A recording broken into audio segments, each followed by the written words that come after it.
दोस्तों नमस्कार, मैं हूं रोहन शर्मा और इस वक्त की सबसे बड़ी खबर आपको बता दूं कि पाकिस्तान ने हार मान ली है। भारत के आगे पाकिस्तान आखिरकार झुक चुका है।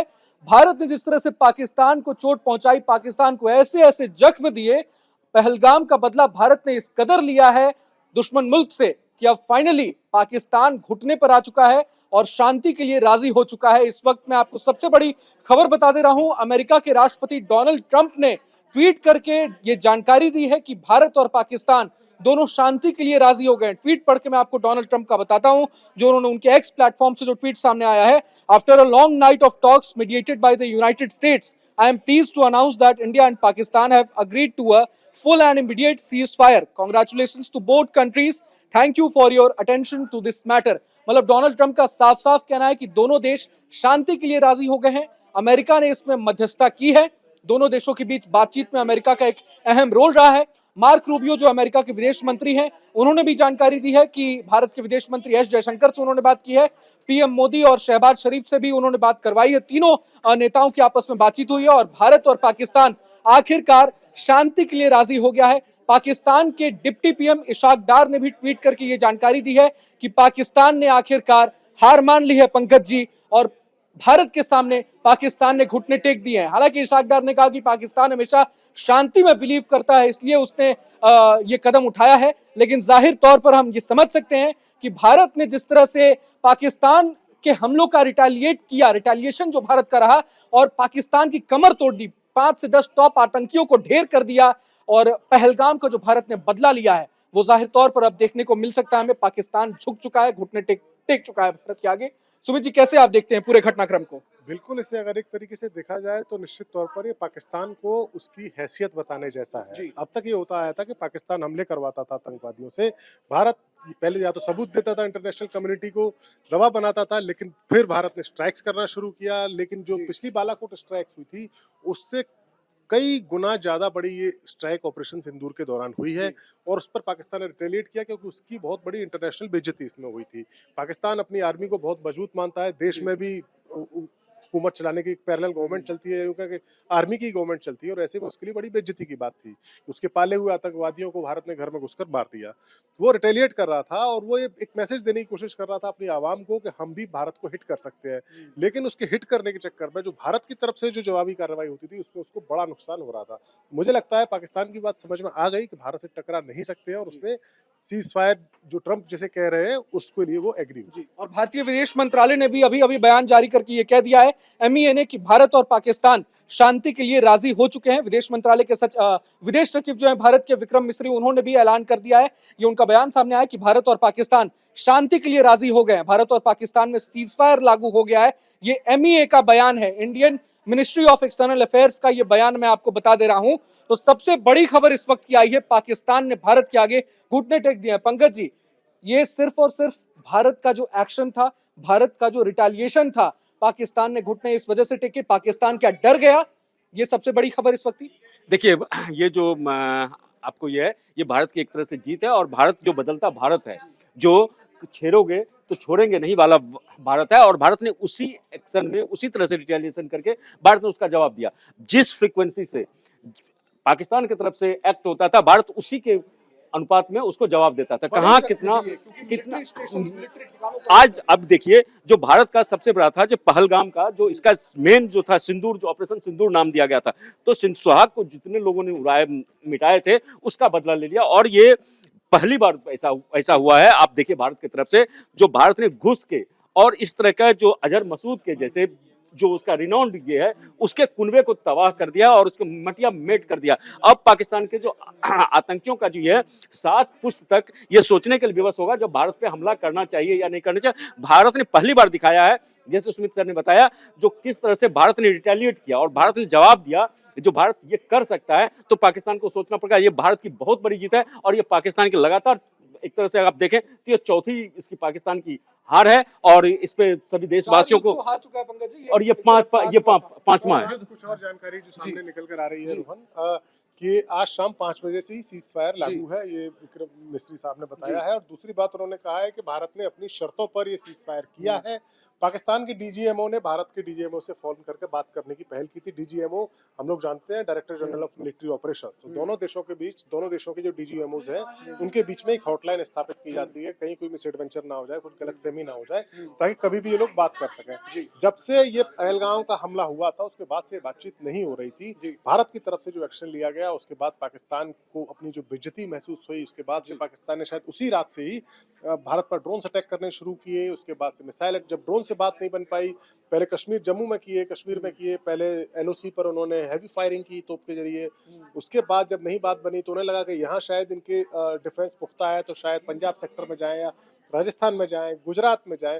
कहीं पर भी जाने के बावजूद भी भारत का जो एयर डिफेंस सिस्टम था उसको भेदने में पाकिस्तान पूरी तरह से कामयाब नहीं हो पाया। सुमित जी, मैं सिर्फ एक ये पूछूंगा, क्या ऐसा तो नहीं जो रात में जो पाकिस्तान ने जिस तरह से भारत पे एक सीवियर अटैक करना शुरू किया, जिसमें खबरें आ रही जो मिसाइल वगैरह का भी उसने इस्तेमाल किया, और वो जिस तरह से उसका फ्लॉप हुआ, तो उसके बाद वो उसको अपना औकात पता चल गया, और भारत ने जो रिटेलिएशन रात में जो 4 बजे का आसपास सुबह में जो किया, और उसके हवाई अड्डों को, जो आर्मी बेस को जो उसका निशाना बनाया, तो क्या ये तो एक बड़ी वजह नहीं हो निकल के आई? बिल्कुल, देखिए पाकिस्तान का जो मुझे लगता है कि पाकिस्तान हमेशा एक ऐसा देश रहा है जो अपनी पूरी ताकत 3 दिन 4 दिन में झोंक देता है शुरुआत में और डैमेज करने की कोशिश करता है।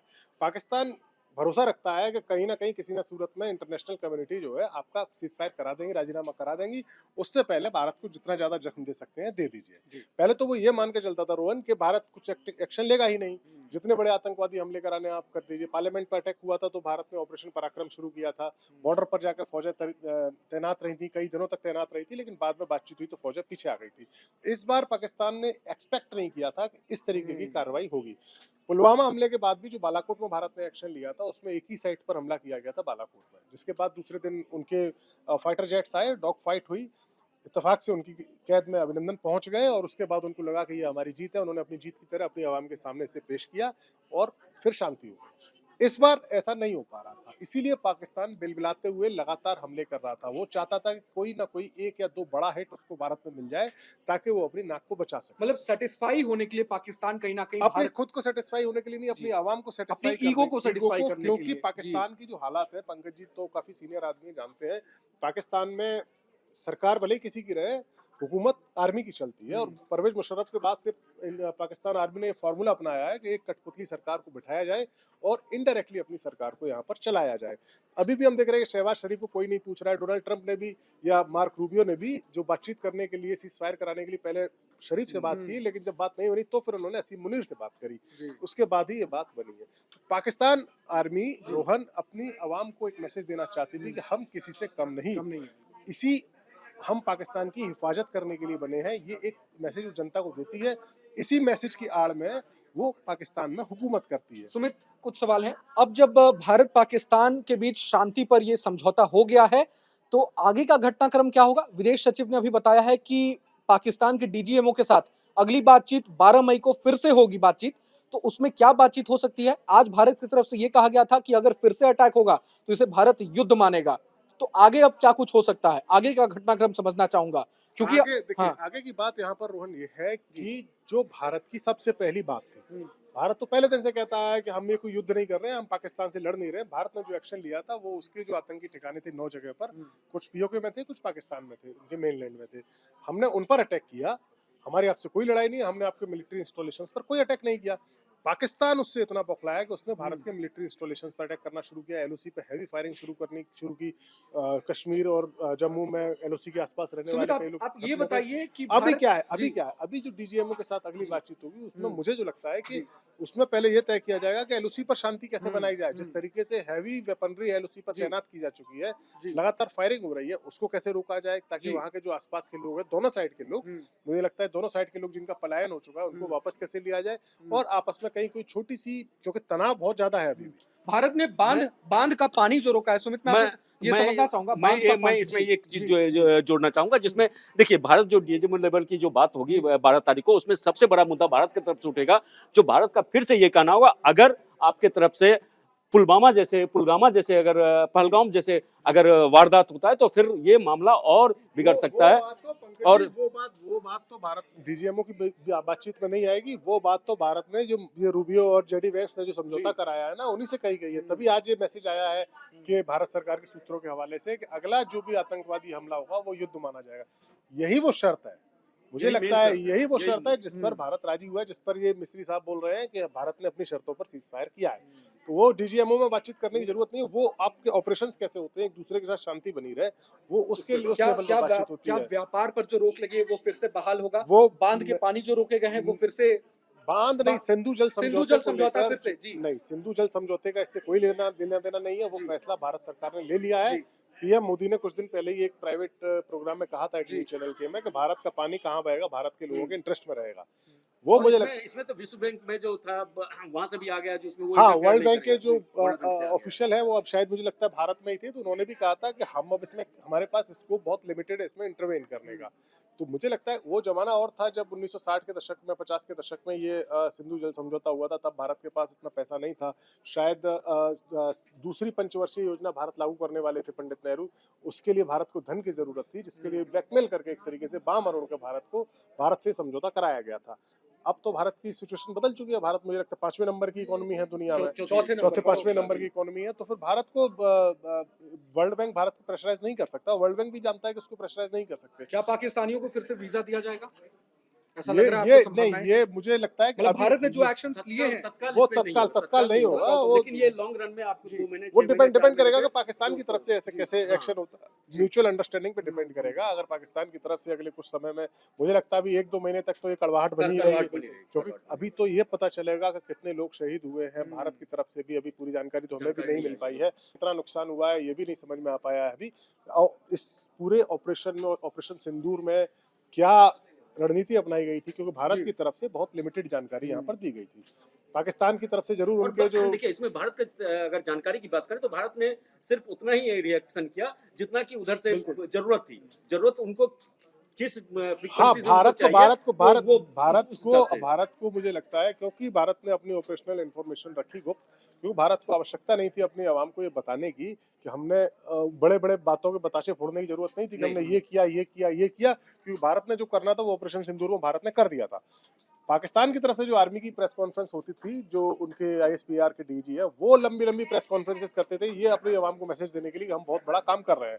लेकिन भारत को इसकी आवश्यकता नहीं थी। भारत जितना जरूरी होता था, हमारे ऊपर यहाँ हमले हुए, हमने ऐसे जवाब दिया। नहीं तो इसमें पाकिस्तान की मजबूरी भी थी। जो पाकिस्तान जो अपने आतंकियों को जो पनाहगार है, आतंकियों को जो पालता है, तो उनके जो आकाओं का जो कुनबा उसका ढेर हुआ था, तो उस तरह जो कट्टरपंथी विचारधारा के पाकिस्तान के लोग हैं उनको सेटिस्फाइड मेन करना था। उनको भी सेटिस्फाई करना था, और अपनी जो कॉमन पीपल है ना, उनको ये बताना था कि भैया आपकी आर्मी, हम सर्वशक्तिशाली हैं, हमें दबाना आसान है, हमें आपकी हिफाजत करने वाले लोग हैं, और हम भारत ने ये जो हिमाकत की है उनकी नजर में, उसका हम मुंहतोड़ जवाब दे रहे हैं। लेकिन अब आपने भारत का कोई बड़ा नुकसान नहीं किया।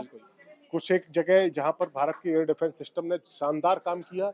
अब एयर डिफेंस में तो आपने कुछ नहीं कर पाया, लेकिन जम्मू कश्मीर के जो आसपास जो है वहां पे शेलिंग के जरिए आपने किया, और वो आपने सिविलियंस को निशाना बनाया। सिविलियंस को निशाना बनाना किसी भी आर्मी के पाकिस्तान का सबसे बड़ा प्रोपेगेंडा जो आप देखिए, जो वहाँ सिख का जो गुरुद्वारा था, अब गुरुद्वारे पे अटैक करते हैं। अब ये देखिए वो ढाल जो बनाते हैं, सो अपने जो उसका जो प्लेन होता है उसको आप ये तो बहुत पुरानी टेक्निक्स है पाकिस्तान की, झूठ का प्रोपेगेंडा फैलाने की। हमने कारगिल युद्ध में हमने देखा था, और उससे पहले के युद्धों के बारे में हमने काफी कुछ पढ़ा हुआ है। पाकिस्तान की तरफ से तो ये प्रोपेगेंडा तक फैलाया गया था 71 की वॉर में, वेस्ट पाकिस्तान में, जहां उनकी फौज सरेंडर करने वाली थी। उससे एक दिन पहले तो बताया गया था विक्ट्री ऑल फ्रंट्स, बताया गया था हर फ्रंट पर पाकिस्तान जीत रहा है। दूसरे दिन उनकी फौज ने सरेंडर कर दिया था। झूठ का प्रोपेगेंडा पाकिस्तान की तरफ से फैलाया जाता है। पाकिस्तान को शर्म नहीं आती है। अब देखिए जो 93,000 उनके जो ये हैं, मतलब आर्मी पर्सनल्स हैं, उनको बांग्लादेश में सरेंडर करना पड़ा, इतनी बेइज्जती हुई, और फिर भारत ने दया करके शर्म नहीं, वो उसका बदला लेना चाहते हैं।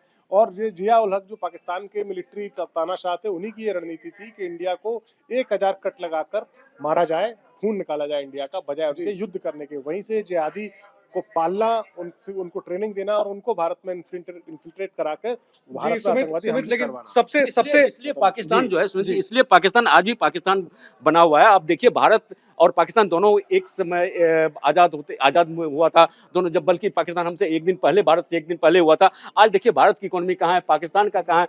पाकिस्तान में अक्सर गृह युद्ध जैसे हालात होते हैं। और देखिए भारत तरक्की में कहाँ है, भारत का जीडीपी क्या है, पाकिस्तान क्या है, वहाँ महंगाई क्या है, कितने मतलब उससे और कट्टरपंथियों को धीरे धीरे पाकिस्तान खुद के दलदल में फंसता जा रहा है। जी बिल्कुल बिल्कुल पंकज जी, आप देख लें इस वक्त की सबसे बड़ी खबर आपको बता दें कि पाकिस्तान ने फिर से कहूंगा भारत के आगे घुटने टेक दिए हैं।